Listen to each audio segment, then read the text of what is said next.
Welcome to the Listening Tube. Hello. Thank you for putting your ear to the Listening Tube. I'm your host, Bob Woodley, and I'm not Speaker of the House, despite the fact that it's hard to shut me up. On this episode, we'll hear about Ben Franklin, the Extermination Order, and the gunfight at the OK Corral. But first... Not the headlines. A terrible massacre happened in Israel last week, and I spoke a little bit about it. After all, it was the big news story, and this segment is called Not the Headlines. I'm aware of the Israeli retaliation and the dynamics playing out in the region. And for a brief time, we heard about the initial attacks on civilians in Israel, specifically the barbaric ways Hamas slaughtered their victims. Ground troops going house to house, killing everyone inside, including the children. There's a difference between starting a war and starting a genocide. When you kill the children, you do more than end the life of a child. You deny that child a history. Not only that, you may very well put an end to a specific custom, or a family tradition, or a family name, or bloodline. You put an end to the stories they would have heard from their elders, words of wisdom that will now be forgotten, wisdom that will have to be learned again, perhaps in a way that will be painful, catastrophic, or even historic. Children dying in war isn't new. Sometimes they become soldiers themselves, too young to know what awaits them. Sometimes they're collateral damage. Most civilized societies try to minimize child mortality in modern warfare, but the indiscriminate killing of entire families of innocent people isn't war. It's an attempt to eliminate a race of people, their customs and traditions, and in this case, their religion. Let's face it, this is as much a religious war as it is a geopolitical one. From the Hamas point of view, the children needed to be killed simply because they were Jewish. If the cause of the Hamas attack on innocent Israelis was political, maybe the children would still be alive. But this is not a political war. This is not about colonialism, as some Hamas sympathizers claim. There are no salves to make this long festering wound less inflamed and soothed. The name Hamas is derived from an acronym for a phrase, HMS, that when translated into English means Islamic Resistance Movement. Hamas has a policy of armed struggle against Israel. They just don't want it there. That means the children have to go too. Anything between the Gaza Strip and the West Bank is fair game. I don't know how many children were killed in Israel last week or since then. I don't know how many children were killed in Gaza either. What I do know is that children are also being killed in Ukraine. Their numbers have accumulated over time. The difference was that the invading Russian soldiers didn't purposely attack children, at least in most cases. There weren't stories about scores of children being slaughtered during the early hours and days of the Russian invasion into Ukraine. No, the Russians had a different game plan. They didn't murder innocent children. They shipped them back to Russia. And we know about how many. 20,000. They weren't killed, but the same result is the Russian goal when it comes to the same things that end when a child's family dies. For some of the kids, it's too late. They're too old to be re-educated. They're old enough to know what just happened to their families, their friends, their schools and towns. Those are the kids who are in the most danger. It's almost 2 years since those kids were taken into Russian custody, the fate of their parents unknown but assumed. Some of them have turned from kids into adults. What use does Russia have for them, other than forced labor or abandonment, potentially thousands of miles away from their homes? The toddlers and preschoolers who survived will never know who their families were. They may never find out they were born Ukrainian and kidnapped, given to a Russian family to raise as their own, learning Russian history and traditions, ignorant of the truth. Given different names and official papers by the Russian government, they too will have no true history. Their customs and family memories, the stories of their elders and ancestors will be lost forever. I know those things are lost naturally every day around the world. Families fade away through societal factors or natural selection. I myself was the last male responsible for carrying on a surname which I no longer have. So it ended with my dad. But I wasn't killed or re-educated. I knew my history. I knew why my name was changed. None of the kids who were killed in Israel even had a chance. Those that were taken hostage aren't going to be assimilated. They'll be eliminated when they're no longer useful. The kids taken from Ukraine have a better chance at survival in Russia, depending upon their age. In any case, their identities will be erased, along with their customs, traditions, and especially their connection to Ukraine. This is on purpose. We wonder why schools are so important. When done properly, you can make a child believe anything you want. They may eventually find out the truth, but by then it's often too late. By the time a child's old enough to seek the truth, if they ever do, they may already be too indoctrinated to change their mind, or feel ashamed to have been fooled all this time. The children of Israel experienced a swift and terrible fate. The children of Ukraine received a lengthy and terrible fate. Both tactics are meant to achieve the same goal. While the fate of the Israeli children is finite, there is a glimmer of hope for the Ukrainian children. A story from the BBC confirms that 4 of the 20,000 children abducted from Ukraine have been returned to their families. The youngest was 2 and the oldest 17. The story didn't say the ages of the other 2. I can understand why they would return a 17-year-old, as, like I said before, they're too old to re-educate. They'll just be hostile troublemakers for the rest of their lives. Might as well give 'em back. But not all at once. We can't have them starting an army or anything. As for the 2-year-old, I get that too. It's too tough to reason with them at that age.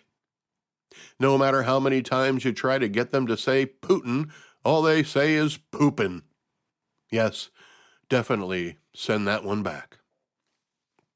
The children were returned because of a deal brokered by Qatar. And yes, that's how I'm going to say it. I always hear the talking heads on the news pronounce it Qatar.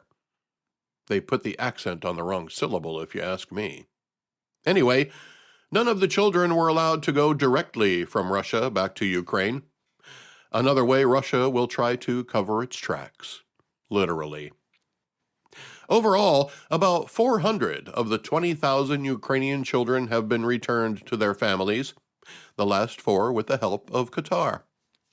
For his part, Russian President and tyrant Putin has said he has no problem with Ukrainian children being returned to their families. Russia claims it only took the children into Russia to protect them from the ravages of the war that was about to follow. A Qatari minister said the mediation is continuing and that the 4 children just released is only a first step. A Ukrainian advisor says mediation is hoping to make Russia responsible for DNA testing, transportation, and other costs of repatriating the children taken into Russia. It may take a long time, and nobody yet knows what the long-term effects of these uprootings will be. How many family traditions will be lost? How much cultural heritage will be forgotten?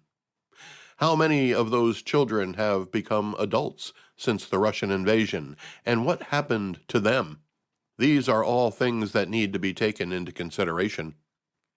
What doesn't need to be taken into consideration is what will happen to the children who were killed in Israel. Their history was cut short, their families too, in an attempt to extinguish the culture and religion. The attempt won't succeed. In 10th grade, my teacher, Mr. Bartle, told the class that the only kind of war you can't win is a religious war. Israel will now attempt to wipe out Hamas. This is a religious war. Israel has an ace up its sleeve that it's been forced to play.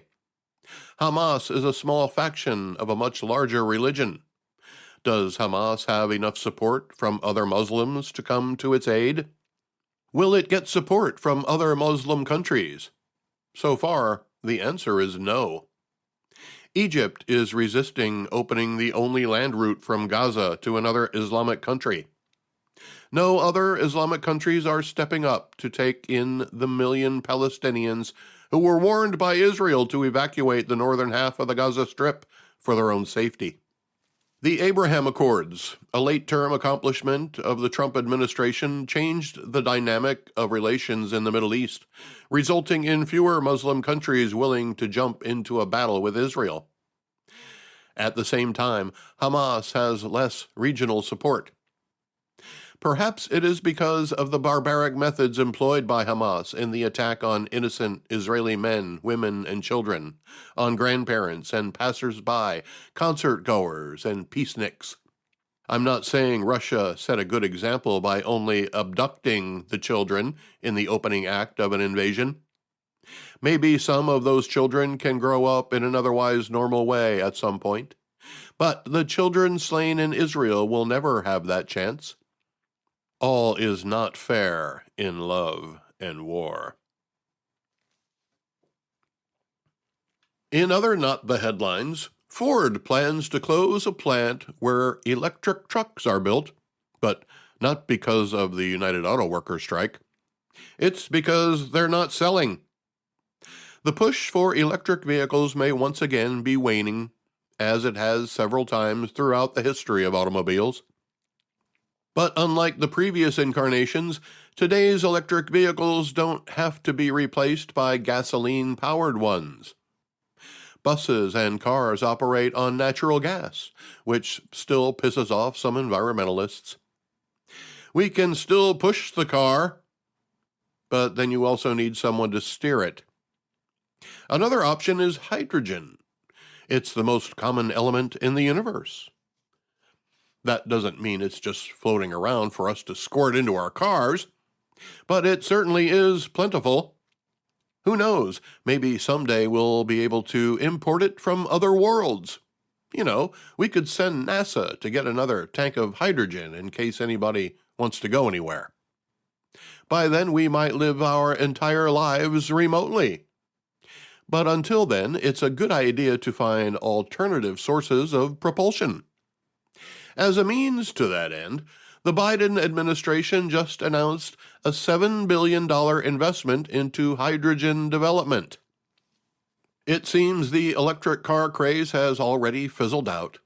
Most people don't want them. While they are quick to accelerate, they don't get you very far, and if you need a new battery, you might as well just buy another car. In the meantime, auto manufacturers are losing billions of dollars on development with no pathway to profitability prior to the mandates set in place by states like California, who think they're doing everyone a favor. What the mandates are really doing is destroying our auto manufacturing industry, our fossil fuels industry, and artificially inflating costs of everything because it costs more to create products and get them to market. Not to mention, even electric cars rely on fossil fuels to generate the electricity to power them. For those who want to live their lives in a more cost-efficient way, I guess an electric car is one way to try. But for those who want to live their lives in a more environmentally efficient way, there may not be any actual benefit right now. Driving an electric vehicle is a statement, posturing. The whole electric car push is a dead end until we can create enough electricity to power them without fossil fuels. That's not even in the plan right now. When it's hot in California, there isn't enough electricity to power the air conditioners, let alone the cars. Same for Texas. Electricity has to be produced, and it takes energy to do that.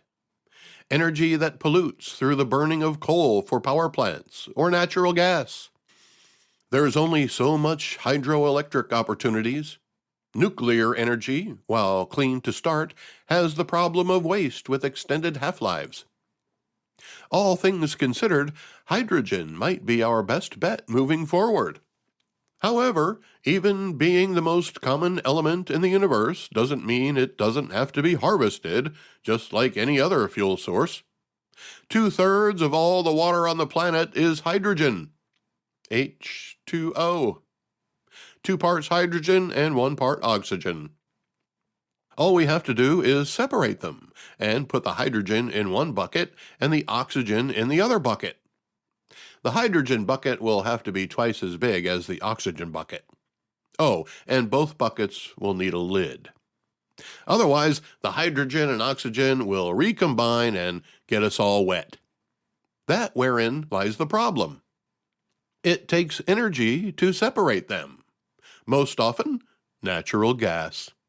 An ABC News story about the $7 billion investment points out that some environmentalists, I'm guessing the extreme ones with zero tolerance for anything other than consuming raw food, find the natural gas solution as a false hope because it does require an external fuel source to produce. That's what the $7 billion investment is hoping to solve. Energy companies say it can be done if we can capture the carbon emissions. That, too, is a technology somewhere down the road. When we look back nostalgically at the electric vehicle, one of the things we'll remember is how few and far between the charging stations were. How long it took to recharge an electric car, if you got there before your battery ran dry. I'll bet a lot of articles about alternative fuel sources were read while people were sitting at electric charging stations. The Biden administration plan for hydrogen cars took a leap in that direction with regional networks built in. Companies responsible for not only creating the hydrogen, but also the infrastructure and customer base to support the product. That means a way to create hydrogen in an environmentally friendly way. Building a delivery system that covers the entire area assigned, and creating the marketing strategy to make it profitable. The president, while in Philadelphia last week, said, "It's all part of my plan to make things in America." But what exactly is our $7 billion going to make? Building electric cars without the infrastructure to keep them running hasn't worked. And as the popularity of electric cars declines, fewer fueling stations will feel compelled to install more electric charging stations. So, is building the infrastructure first the right highway to success? That seems to be the strategy here. Build it and they will come. Only problem is, how will they get there? Auto industries have had to retool to build electric cars already. Although some were dabbling in it for decades, none of them considered it a serious endeavor until the state mandates, solidified by the Biden administration's backing. The whole auto industry is in upheaval because the most pro-union president in the history of the United States has forced the executives of car companies to change everything about what they've done for the past 100 years. Not only do they have to change how they build cars from gas-powered to electric-powered, they have to do it without changing their workforce. The states that mandated electric cars only be sold after 2035 have forced upon the rest of us an auto industry that isn't meeting the needs of the largest customer base because they're being forced to meet the needs of a select few. Now, right in the middle of that transformation, the Biden administration earmarked $7 billion to create regional hydrogen fuel producers, deliverers, and consumers for a vehicle not yet widely available. And that's a conservative estimate. Do you know anybody who has a hydrogen car? Do you know where to fill it up? Well, even if you did, the car companies aren't making hydrogen cars yet. They're still trying to figure out how to make electric cars and trucks profitable. And now you expect them to readjust and retool to make hydrogen cars?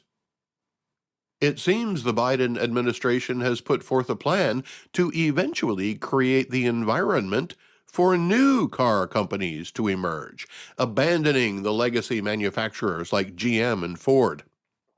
It might be easier for a startup to gain market share more quickly than for old-fashioned factories and administrators to adapt.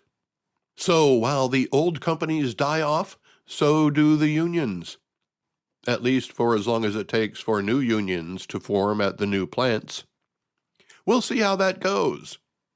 Either way, the $7 billion investment into hydrogen infrastructure and consumerism without the consent of the car companies will determine if we put the cart before the horse with electric cars or with hydrogen cars.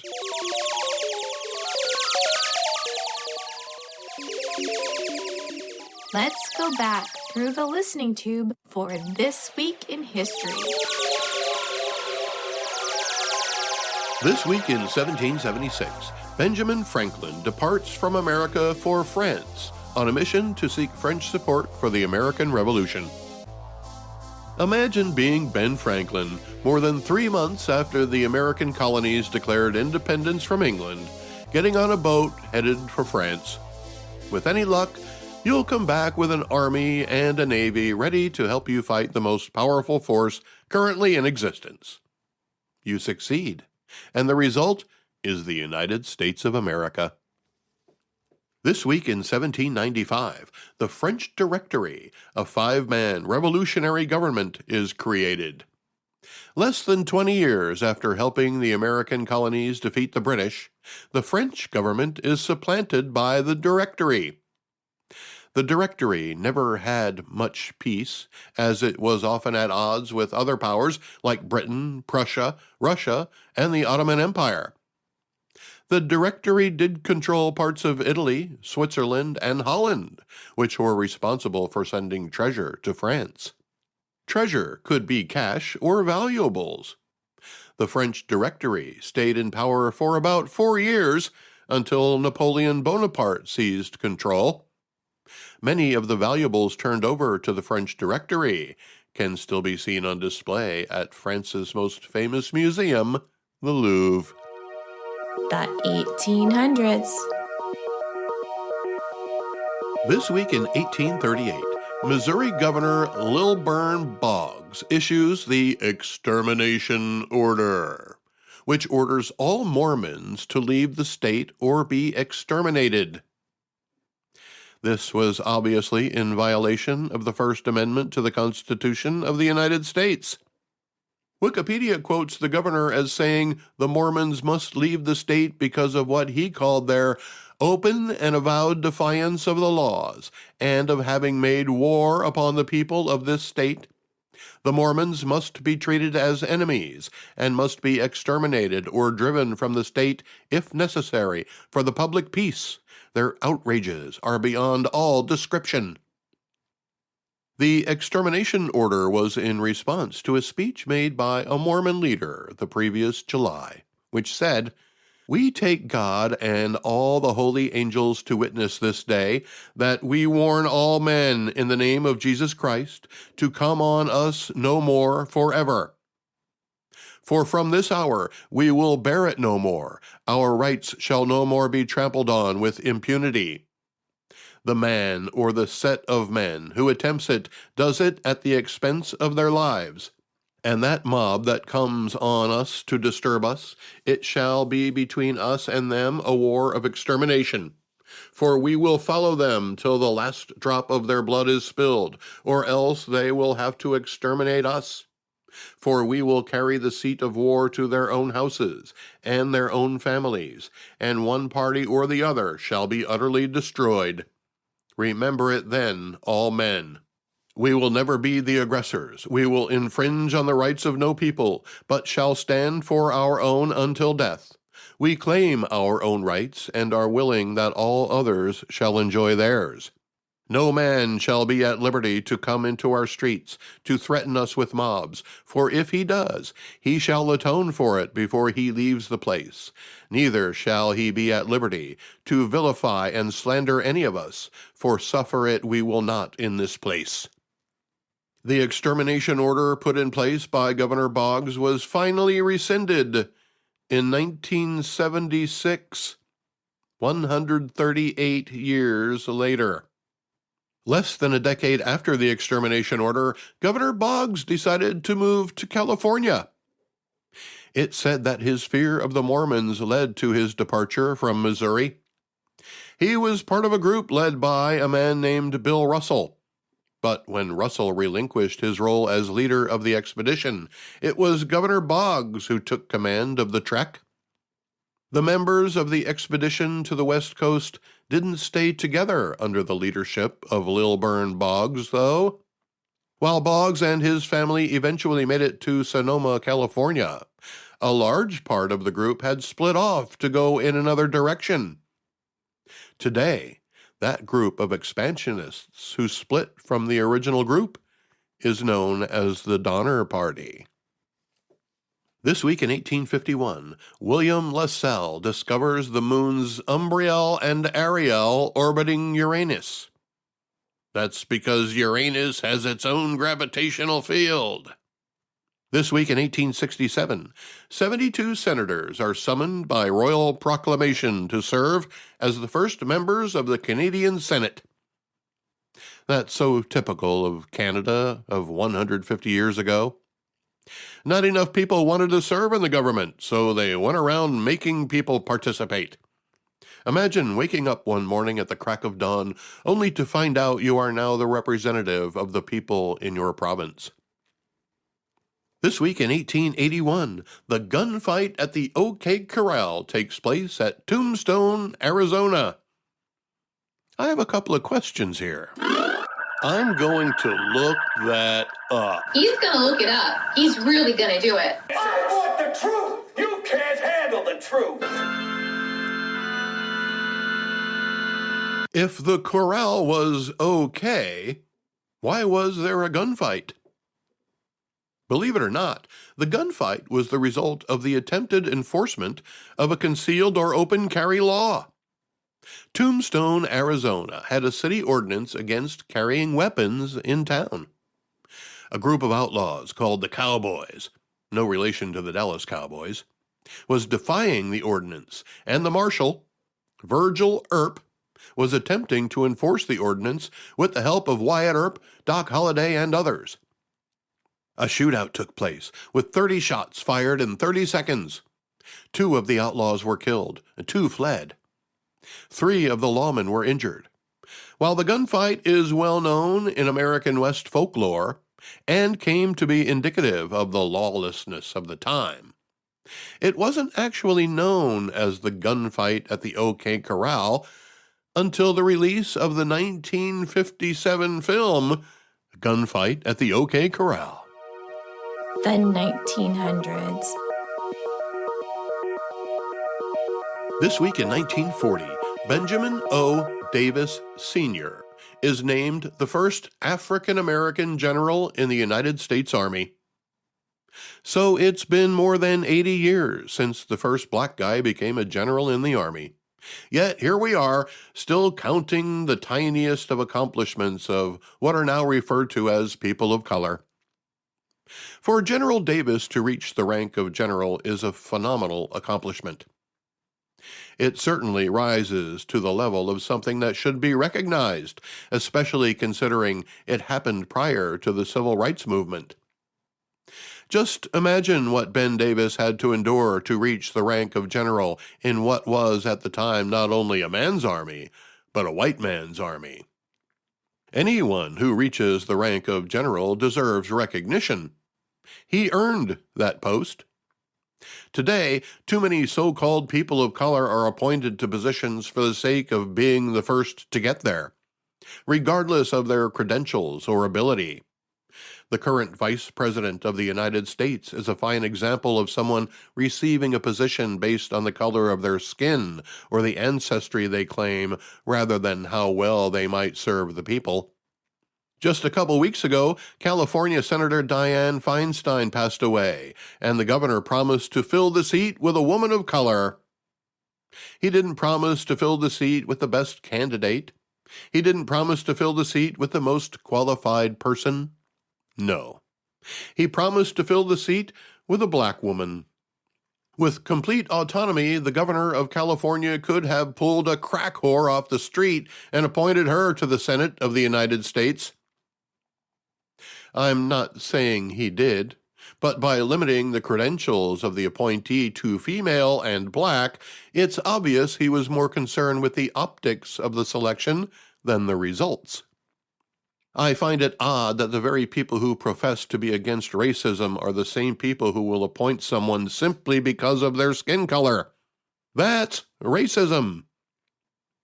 By the way, in 1940, General Davis wouldn't have referred to himself as African American. He would have referred to himself as American General Davis.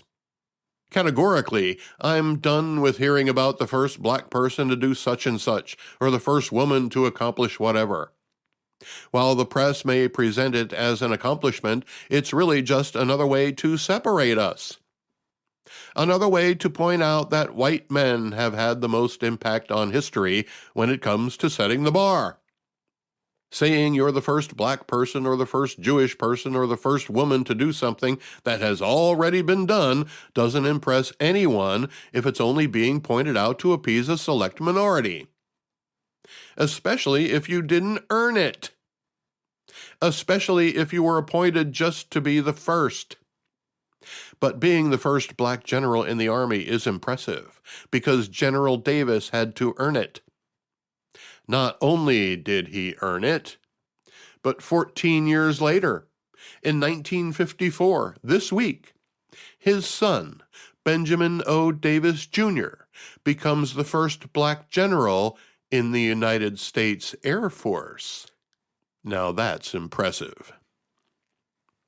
This week in 1998, during the Israeli-Palestinian conflict then, Israeli Prime Minister Benjamin Netanyahu and Palestinian Chairman Yasser Arafat reach a land for peace agreement. 25 years later, Benjamin Netanyahu is once again Prime Minister of Israel. But today he's at war with the people with whom he bartered peace a quarter century ago. The listening tube will return at the speed of sound.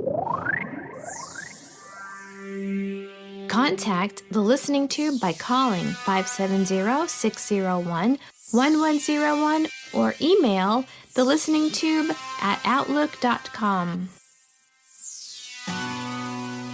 The current war between Israel and the Gaza Strip has certainly made visible a wide gap in how different groups of Americans view the conflict.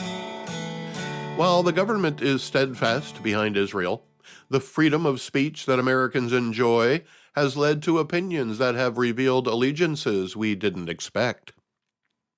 Demonstrations sprang up in large cities and college campuses in support of the Palestinian people. Counter-protests emerged in support of the Israeli people. Certainly, both peoples should be able to live in peace. I'm not going to rehash the last century or more to try to determine who's to blame. Each side blames the other for what led up to the slaughter of Israeli citizens on a Saturday morning a couple weeks ago.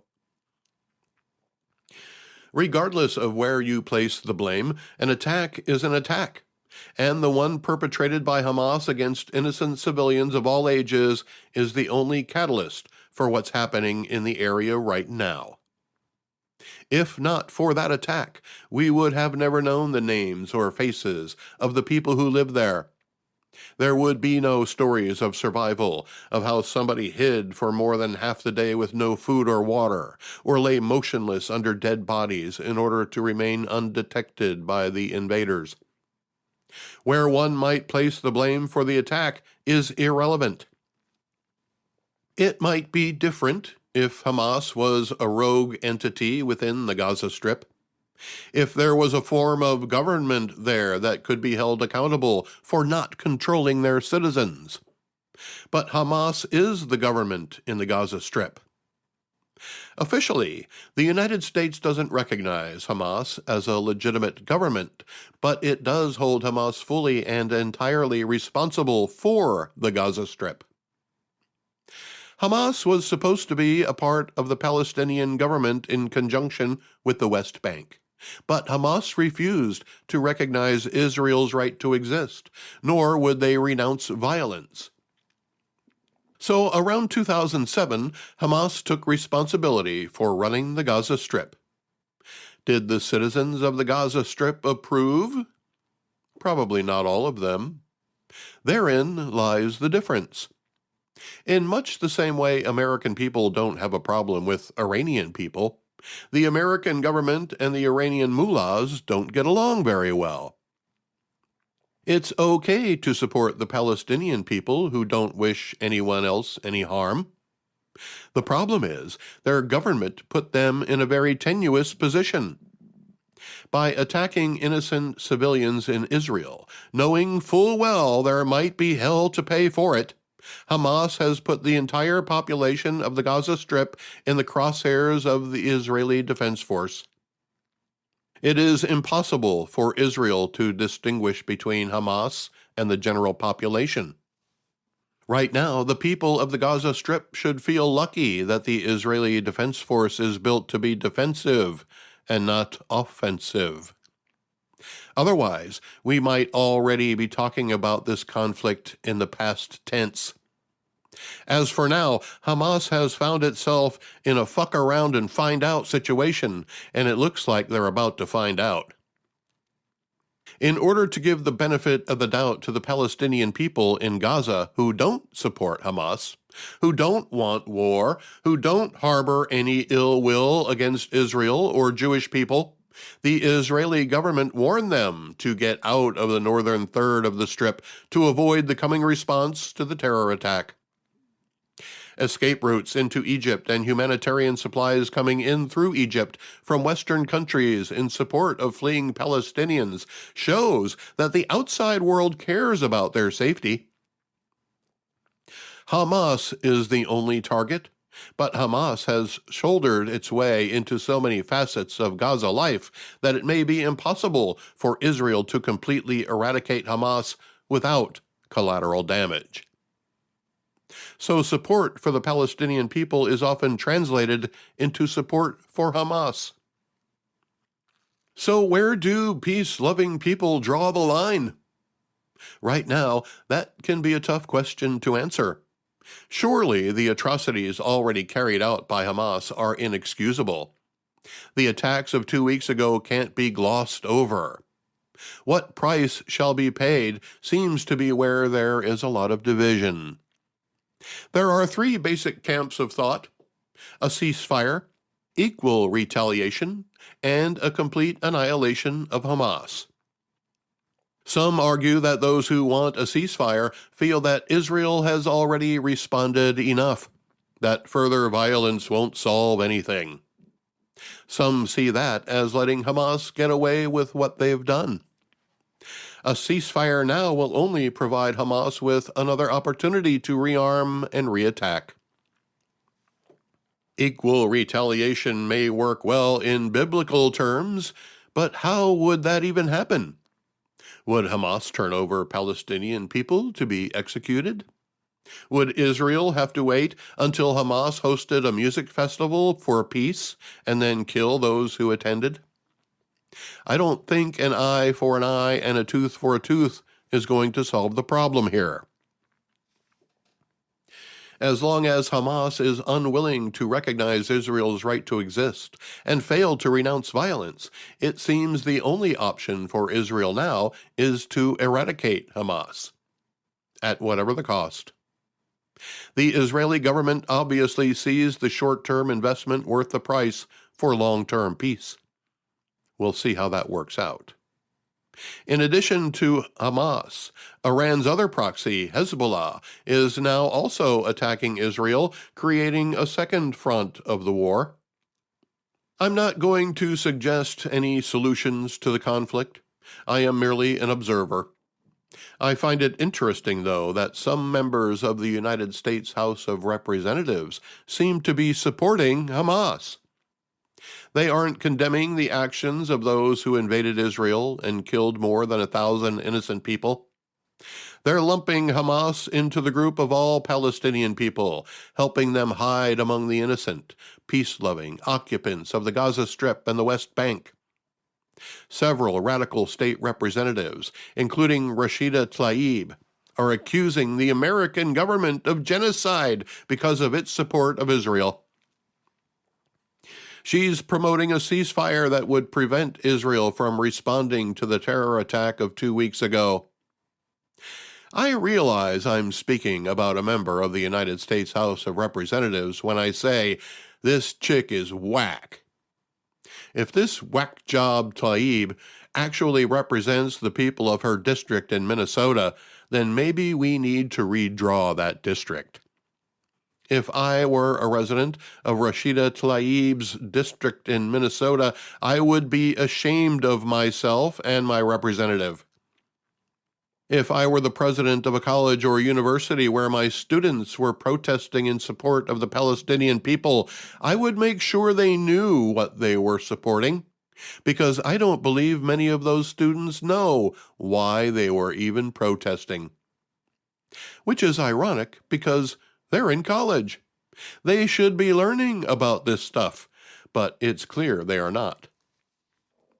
What they're learning is nothing. Nothing about the geopolitical world, and it's painfully obvious. Our college students are being taught that anything right is wrong, and that Israel is on the right. Therefore, it is wrong.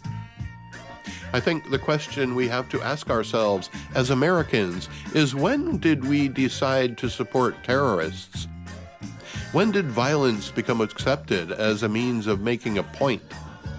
Why are American politicians and students promoting and supporting violence as a means to an end?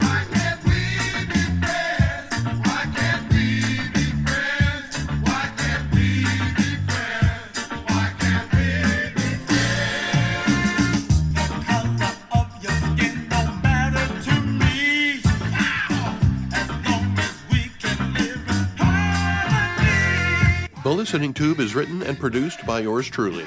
Copyright 2023. Thank you for putting your ear to the Listening Tube. Subscribe today.